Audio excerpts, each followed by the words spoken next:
अखिल भारतीय सेवा संघटनेचा अण्णासाहेब जावळे, आम्ही तुमचे मावळे, साहेब जावळे, आम्ही तुमचे मावळे. अखिल भारतीय सेवा संघटनेचा विजय असो.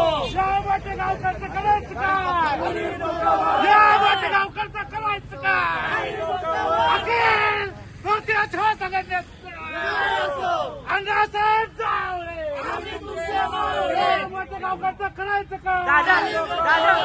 या मोठे गावकरचं करायचं काय? काय सांगाल तुम्ही घेतलं काय सांगाल? मोठे गावकर हा भारतामधला सर्वात मोठा दहशतवादी आहे. 22 लाख विद्यार्थ्यांचं त्यांनी नुकसान केलेलं आहे. त्याला तात्काळ फाशी झालेली पाहिजे आणि विद्यार्थ्यांचं जे नुकसान झालंय ते विद्यार्थ्यांचं नुकसान भरपाई केली पाहिजे. काल आम्ही निवेदन दिलेलं होतं. जे विद्यार्थ्यांनी आत्महत्या केली आहे त्यांना 1-1 कोटी दिलं पाहिजे आणि जे विद्यार्थ्यांना 22 लाख विद्यार्थी आहेत, त्यांना प्रत्येकी 5 लाख रुपये नुकसान होऊन दिलं पाहिजे आणि या हरामखोराला छावा संघटनेच्या ताब्यामध्ये दिलं पाहिजे. ही आमची मागणी आहे आणि आम्ही त्याच्या घरावर जाऊन यापुढे जाळवर त्याचे क्लासेस कुठेही चालू ठेवणार नाही. त्याला फाशी झालीच पाहिजे. त्याला सुट्टी देणं म्हणजे हा मोठा नराधम आहे. त्या जसा खराब आहे तसाच तो आहे. केलेलं आहे. हा खूप मोठा ह्याच्यामध्ये राजकीय लोक आहेत.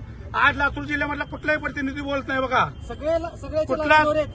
कुठलाच प्रतिनिधी बोलत नाही. समजायला याचं पॉकेट चालू होतं आणि एवढा मोठा घोटाळा आहे की हा काही जे मुली क्लासेसला गोरगरीब घरातल्या होत्या हा मुली पण बोलत होता. मुली पण तिथल्या प्रतिनिधीला तुम्ही टोटल सीबीआय मार्फत चौकशी करा. तुम्ही आत्मदानाचा प्रयत्न करताय. हो आता काय करणार? एवढी विद्यार्थी मेहनत आमच्या जवळच्या नातेवाईकाची विद्यार्थी मेहनत आम्ही काय करणार? सरकारला जाग येत नाही ना.